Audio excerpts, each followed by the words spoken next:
نبات ميديا. نبات ميديا. نبات ميديا. نبات ميديا. نبات ميديا.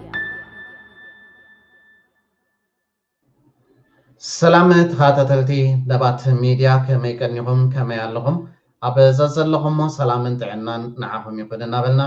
نلمون كم تلمود حصر زبالة مدبات كل وناي شير لايك سبسكرايب ناقبرنا نزيد يوتيوب channel أبي معباي كل زكالنا هنقبر دقيمنا نصوع باتا نابتلومي عدالينا يزدنا مدب كنبلينا سناي مكتتال كتأمنوا كي تأمنوا لا تكون أنا أكيد نقرأكم الله رايدو أول سعيد كلية شيطان سافجع أساس شموت سمات كلية منشات جميل الله سترح أخذ تفضلوا أذان لا يسمى كل نغورة الشيطان إذا سلدز إنما مستديكتاتر يكافلون إذا ترغاك جيتر هجون مرتعو كي تبلون نقرأكم الله سلازي إذا نسمعوا ذلنا ولا ما تسمعوا لهم لك رسمات شيء الله لكم كليتات شيء الله رايح نخيترا قالت واتي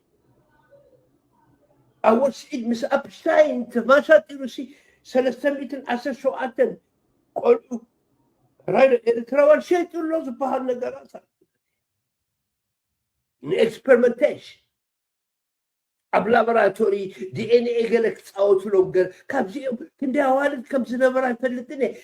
كندي مين أنت قبلوا أب زبار توتات كنا أبتي فايلات مسوات كل فلتين أمبر نقيره زيتا تراقا كيجي بدبي قال مرتعوا له أتبلوني أنت مرتعوا أتبلوني بزيكا بجزيوية زمتوا برحجيم صادي كاوشتي استنقرن إزولو إذا سمعنا كنكاتو لنا زصنحنا فيديو ناي انجينير فصم عبد زتفلالي محبراو ميدياتات ززور زلي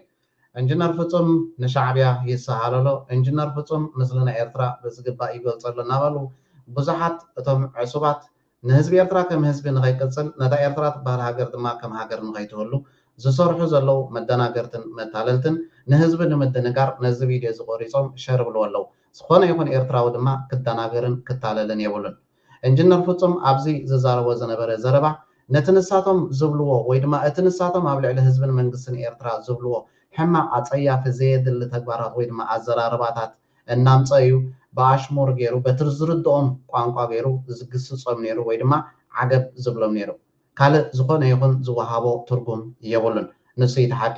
ኣብ መወዳእታውን ሓደ ሕፅር ዝበለ ትንተና ሂቡሉ ነይሩ እቲ ዝብሎ ዘሎ ዝተረዳእኩምኒ ክትርድኡን ኢኹም ዘይተረዳእኩም ድማ ኣብ ዝቕፅል መብርህ ክህበሉ የለውን ተዛሪቡ ነይሩ ስለዚ ብዙሓት ኤርትራውያን ዝተደናገርኩም ዝተታተለልኩም ከይትህሉ ኣብቲ ናቱ ኮመንት ኣቲናውን እናተዛረበ ከሎ ገለ ኣን ሳብስክራይብ ዝገበርኩም ሰባት ኣለኹም ገለ እውን ዘየድሊ ዘረባታት ሕማቕ ተሰሚዕኩም ዝፀሓፍኩም ኣለኹም መጀመርያ ክሳብ መጠረሽታ ነቲ እሱ ተዛረቦ ክንሰምዖ ክንክእል ኣለና ስለምንታይ ከምዚ ኢሉ ተዛሪቡ ድማ ብድሕሪኡ ትንተናኻ ትህብ ወይ ድማ ናትካ ርእይቶ ሓሳብካ ተቐምጥ እንተኾነ ኢንጂነር ፍጹም ኣብ መስመርን ኣብ መትከሉን እዩ ዘሎ ኣብቲ ዝተዛረበሉ ኣብ መወዳእታውን ንኣሃስታት ሓደ ሰዓት ዝኣክል ተዛሪቡ ነይሩ ኣብ መጠረሽታ እውን ሕፅር ዝበለት መብርሂ ሂብላ ነይሩ እቲ ዝዛረቦ ዝነበረ ስለምንታይ ይዛረቦ ከም ዘሎ ናብኣ ከብለኩም እየ ሓቢርና ንስማዕ እያ أنا وقت حقر زلن ركب دكين رايدو يمكن كاتاتولي كن سمعينا بكوس نعين أنا إثبات زلت ولا سلزي كن الزاربينا مالتي سلزي أبز منو شكرين كم دللا يوم مسألة لهم ساتهم لما بزعبا كم دللا يوم كزارو ولا حتى أبزي أفتز الرخبنا طرح أفتز بزعبا حقر زخونة طرحنا نرخب بركاني الرخبنا نقدر يخوم غيركم تردوا سلزي انجينير فصم ابزي انت تردينايو እዚ ተዛረቦ ዝጸንሐ ዘረባታት ብሙሉ ክንሰምዖ ጸናሕና እቲ ንሶም ዝብልዎ ኣብ ልዕሊ ህዝብን መንግስትን ኤርትራ ዝደግሞ ነይሩ ንዖም ካብ በቲ ዝርድኦም ቋንቋ ገይሩ ዝግስጾምን ዘረድኦምን ነይሩ እምበር ንህዝቢ ኤርትራ ክጸርፍ ወይ ድማ ንኤርትራ ከናሽ ይኮነን ከምዚ ዓይነት ዘረባታት ዛረብ ነይሩ ብጌጋ ዝተረዳእናዮ እውን እቲ ኣብ ልዕሊ ኢንጂነር ፍጹም ዝሕደርናዮ ርድኢት ክንእርሞ ክንክእል ኣለና ሕማቕ ናይ ህዝብን መንግስትን ኤርትራ ክሳብ ሕጂ ኣይተዛረበን أب مسمرون أمد كولوني دلهم كزارو خوليهم كتشنو يبلكمن دلهم سبات كتصلمو يخوليهم كتأمنوهم يبلكمن مرتعوك ساب زي بولهم ساعات استزاربو انت تزاربو زمطو لوطي يلني اتملقتي أمد الرشتا زحلفو إذا كله زخصصكو أنا نعور سعيد سميع زولكم زولكم مرتعو تزيبلو نعيت راح يتحقق أخوي نسترف كابي كم زمت زي قد اسمه كيبي بزي أتشاو لكم كان زربا زدريونا قريلن كنا مالا لسينا دفن مخنياتهم ناعنا سيلا زخوانا تنقى أبزي نتمقس مطرفة أخونا تشك مثالي واشنطن دي سي هايلوني هذا ناي قدم راح يبني ومو زي تكلفهم لتهم زقاومو وأنا ولا عندي مساعتهم بروبلم الصوت تقوينو كن متيت شون اللي خاك أبزياتا نتوي أب مترشتا أزوم تقاوم تسلم تاخان صارهم تزارب زلها زي تقول فهمون يقولون يوم أنا بصوم دخانة يكون شجر يبلين تأجم يبلين بزعبا يرترا حما أنت تعززاريبهم يحسون نحر الله وقن مزيق الزاربي بما بالون مبريه يقولون يري سلازي بزقبا أنا تزارب وزلو كم مجمريا حساب مترشتا كنسمعه كنكاتاتو لنا انت عينت ملغتي زحلف زلو انتاي كبل زريد لما كنستوعل اللو خنكال علنا يمون مزينيرو مبريه يقولون يرو بزحات سبات زي تردأكم مني كاب channel يون ان سبسكرايبز قباركم سبات اللهم بجيجا تردأكم من اللهم عنون عب متكلين عم مسمرين زلو سبي لون مزينيري نابو قبلكم يها نسمعيه كيري نزل مسايا زيز قوم سب زعبدت راح نزي وهبتو دا أملاخ مسز قوم زراصم مس أملاخ استراصم مس حد استراصم مس إيرتراوي استراصم مس هيمانيتي استمراصم بتعم زقرب قد أبتا بقدام يزوت أخوات مالي أي ترى أنا بفصل مو لو ما عتي بتعمي important subject باتر حيزة متين ده نوعنا القصة 3-4 زخون سبات وتي أو كابتنا تي channel أنت كل أين راد أنا لنا مالتي أنا شعبي أبو خالي رسع مالتي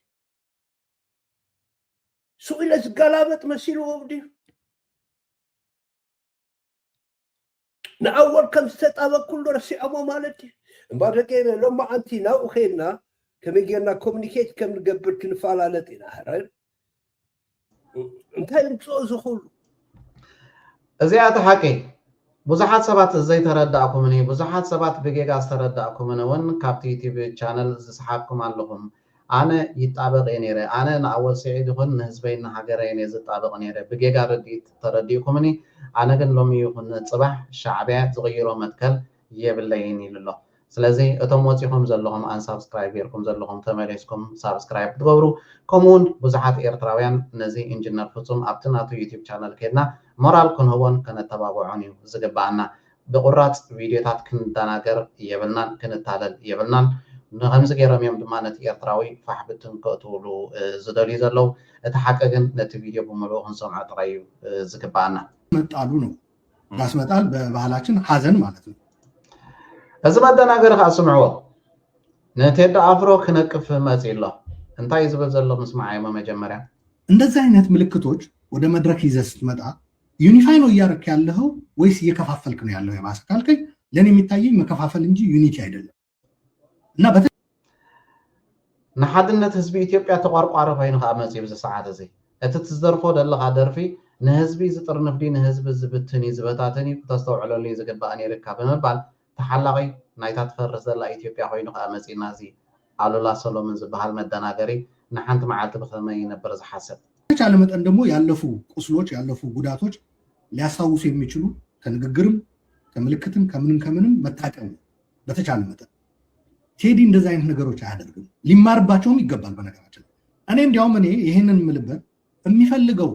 ከጎሳም ከዘርም የጸዳ የኢትዮጵያ አንድነት ለማምጣት ከተፈለገ አካሄዱን በተወሰነ መልኩ ማስተካከል አለበት አንድ ያለፉ ነገስታቶች ወርሺፕ ማድረግ አስፈላጊ ነው ብያለሁ እንደዛ አይነት ነገሮች ቴዲ ቢቀሩበት ነው የሚሻለው ቴዲ አፍሮ ብዛዕባ ሕሉፍ ነገስታት ናይ ኢትዮጵያ ክዛረብ ጽቡቅ አይኮነን ደስ ዝብል አይኮነን ንሓድነት ህዝቢ ኢትዮጵያ ጥራይ ክሓስብ ዘለዎ ክሰርሕ ዘለዎ ክእረመሉ ኣለዎ እናበለ ተቆርቋርን ናይ ኢትዮጵያ ኮይኑ መጽኢና ምክንያቱ ቴድሮስ ባለው ደጋፊ የአንድነት ኃይል ደጋፊው ሌላ ከብሔር ፖለቲካ እየወጣ ወደሱ ጆይን የሚያደርግ ኃይል ነው መጨመር ያለበት። አቧራ የሚያስነሱ ሰዎችም አሉ እንደዚህ አይነት አጋጣሚ ተጠቅመው ማለት ነው የከርስ ፖለቲካ ገዝቷቸው ማለት ነው። ሶ ከዚህ ከብሔርተኛ አስተሳሰብ ወጥቶ ወደ አገራዊ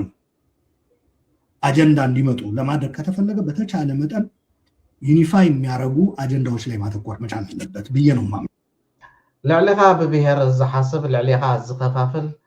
ልዕሊኻ ሕማቕ ዝዛረብ ሰብ የለን። ሕጂ ተቆርቋሪ ሕጂ ድማ ሓላይ ናይ ህዝቢ ኢትዮጵያ ኮንካ ምምፃእኻ ግን ማዕረፍ እንታይ ሕሱርን ውርደተኛ ምዃንካ ጥራይ ዘርእየካ። ንኢትዮጵያ ነዛ ሕጂ ትሕልቐላ ዘለኻ እንታይ ትብላ ነርካ ከነዘኻኽረካ ንስማዕ እያ። ተዋረደት ሃገር እያ ኢትዮጵያ፣ መምሰለይት ሃገር እያ። ኢትዮጵያዊነት ባዕሉን ዋዕሉ ዘጥፈአ ተንከሲስ ዝኾነ መንነት ነፃ ኢና ካብ ብሕዝ ንሕና ከም ህዝቢ ትግራዋይ ነፃ ኢኻ ካብ ብሕዝ ሸኽሚ የብልካ ግዛዕ የብልካ ኩላኻ ትግራዋይ ኣብ ሙሉእ ዓለም ዘለኻ ናይ ባዕልኻ ቤተክርስትያን መስርት ምስ ኢትዮጵያውያን ዝበሃል ቤተክርስትያን ከይህልወካ ካብ ቤተክርስትያናት ናይ ኢትዮጵያውያን ዝበሃል ዓርስኻ ኣግልል ኣብዛ ካሕዳም ዝኾነት ኦርቶዶክስ ኢትዮጵያ ትበሃል ቤተክርስትያን ኣቕሽቲ ዘለኹም ብምሉእኹም ውፁ ካው ወፂኹም ናይ ትግራይ ቤተክርስትያን መስርቱ ኣገልግሉ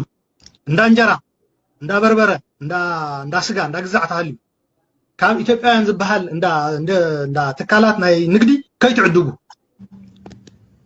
ጉልበት ገንዘብ ክትፈጥሩሎም ኢኹም ኣይኮነን ከይውድኹም ብስሩን ገለ እትዮም ናፍቲ ምግቢ ክእልውድኹም እውን ይኽእሉ እዮም። እዚኦም ጨካናት እዮም። ገንዘብ ትህብዎም ኣለኹም ኣይኮነን ትዋና ፀገም ከይእልውድኹም እውን ገለ ወሲኾም ናፍቲ ምግቢ እትዮም ከይውድኹም therefore ናይ ሓበሻ ምግቢ እንድሕር ደሊኹም ካብ ናይ ተጋሩን ካብ ናይ ኤርትራውያንን ግዙ ካብ ናይ ኦሮሞ ግዙ ተሃልዩ ካብ ኢትዮጵያ ዝበሃል ግን ብፍላይ ዛልምስ ባንዴራ ዘላታ ሓንቲ ነገር ከይትዕድጉ ቅመም እውን ከይትዕድጉ ማሕበራት በኢትዮጵያ ዝፅውዑ ማሕበራት ብምሉኦም ግደፍዎ በኢትዮጵያ ዝፅዋዕ ማሕበር ኢትዮጵያ ዝብል ሹም ዘለዎ ማለት እዩ ኢትዮጵያ ዝብል ሹም ጥራሕ ይሃልዎ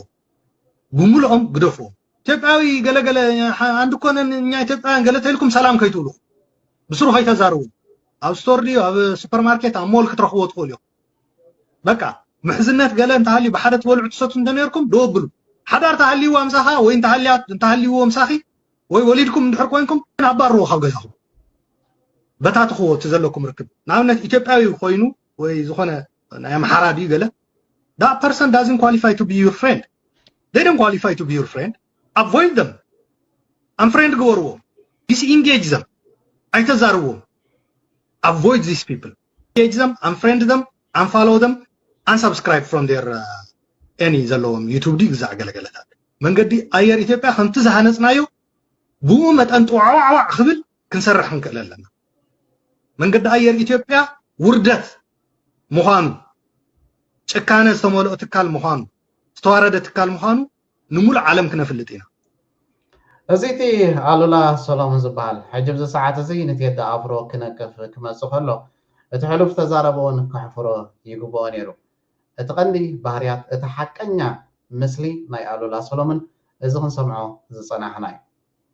ነቶም ዕሱባት ኣብ ዝሓለፈ እዋናት ክምስረቱን ክውደቡን ከለዉ ኣብ ዳሳት ህዝቢ ኤርትራ ከይዶም ሰባት ብእምኒ ክሃርሙ በባትር ክሃርሙ ከለዉ ቀንዲ መወልትን ቀንዲ ጎስጎስትን ዝነበሩ ሓደ ካብኣቶም እዚ ኣሉላ ሰሎሞን ዝበሃል እዩ። ኩሉ ኣብ ታሪክ ተሰኒዱ ኣሎ።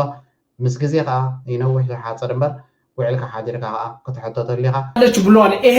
የመንጋ ጩኸት ሆኖ ነው የተሰማኝ። ሶሪያ ራሱ እንደዚህ ጠፍታ ልጆቿ ግን ሀገር አለን ብሎ እየተመለሱ ነው ወደ ቀያቸው። አንተ ደግሞ በዚህ አልበምህ እኔ የጠበቅኩ ስለ ቀይ ባህር ታወራለህ፣ ስለ ቀይ ባህር ታነሳለህ ብዬ ጠብቄ ነበር። አንድ እኮ አላነሳህም። ክቡር ጠቅላይ ሚኒስትር አብይ አህመድ ስለ ቀይ ባህር ስላነሱ ብልጽግና ስለጠላህ ሀገር አትሞትም። አንተ ግን ከዚህ በፊት ዳላክ ላይ ልስራ ቤቴ ብለህ ዘፍና ነበር ስለ ቀይ ባህር። አሁን በአሁኑ አልበምህ ግን ስለ ቀይ ባህር አንድ እኮ አላነሳህም። በጣም ነው የደበረኝ። ምክንያቱ የመንጋ ጩኸት ሆኖ ነው የተሰማኝ አሁኑ አልበም ማለት ነው። ቴዲ አፍሮ የሆነ ቪዲዮ ብጋብዘህ ግን ደስ ይለኛል።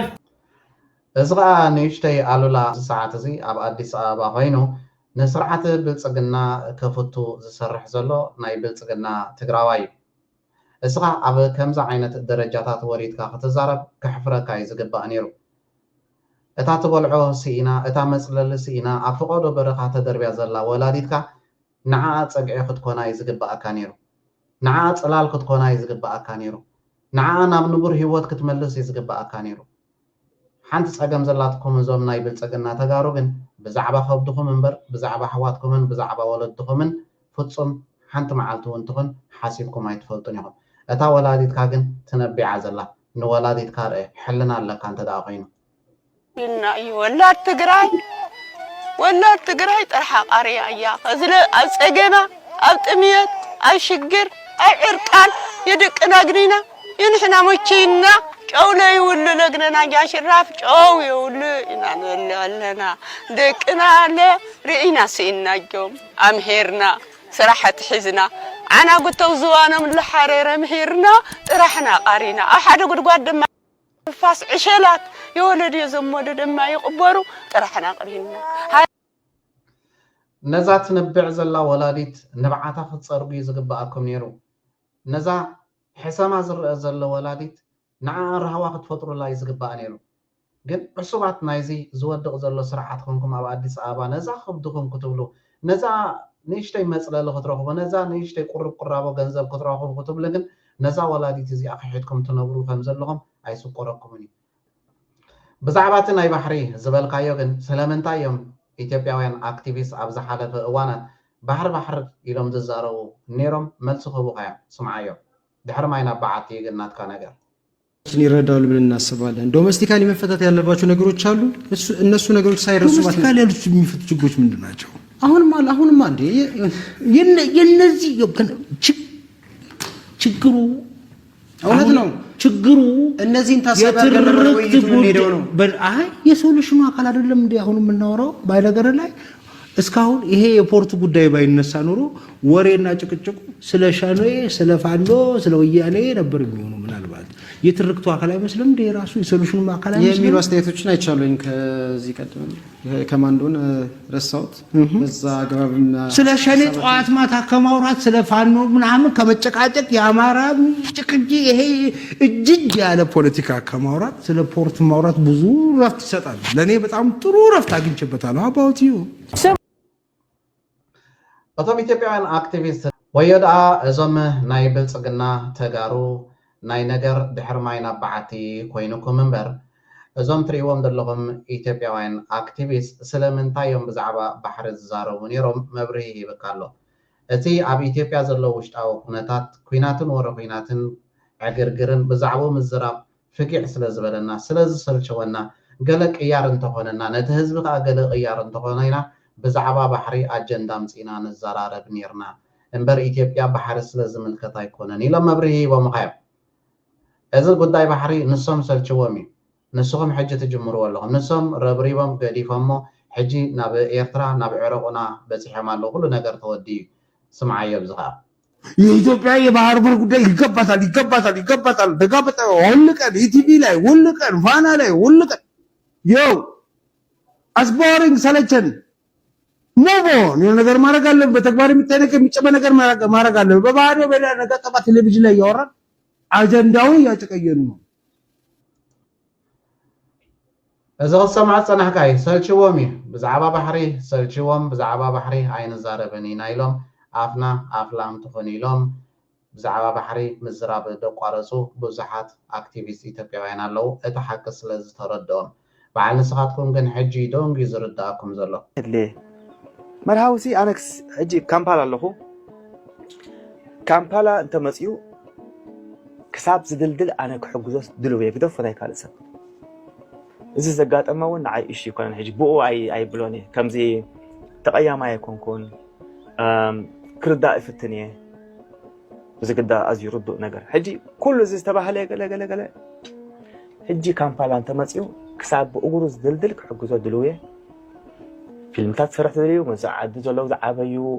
ፊልም ሜከርስ ከራኽቦ ክእል እየ። እቲ ንሱ ሲኢንዎ ዘሎ ቦታ እንደገና ክመልሶ ይኽእል እዩ። እዚ ሕጂ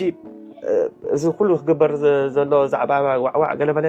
ማካርቲዝም ኮይኑ ይስማዕኒ። ንሱ ገንዘብ ሲኢነ ሃበኒ ኣይበለካን ከምዚ ኮይነ ተሸጊረ እዝን ሃበኒ ኣይበለካን أتي قبل عليه زجبر كايو زيد اللي تكبرات أتي قبل عليه زجبر كايو كحدة طلمتني تزاريبو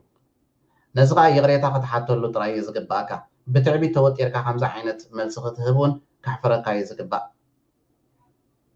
كندي يغريتا كند تجاجي إلكا كم حاو تقراريبكا بتليفوني بخالق من قدي كند تزرارب أنا كل نجا كجورلي أنا كحجوزي أنا خمسة كجورلي الزجن كبير تران توصي ترايب سلامن تايك بإيرترا كله كتحجوزا زي تدلي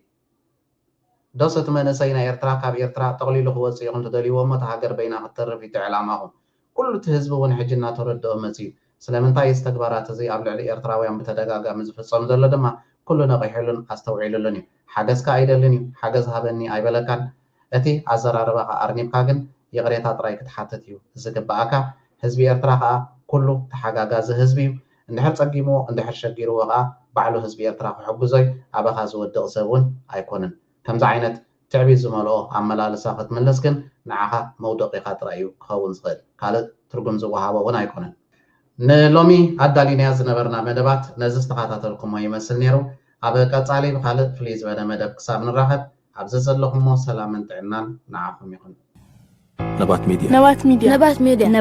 نبات ميديا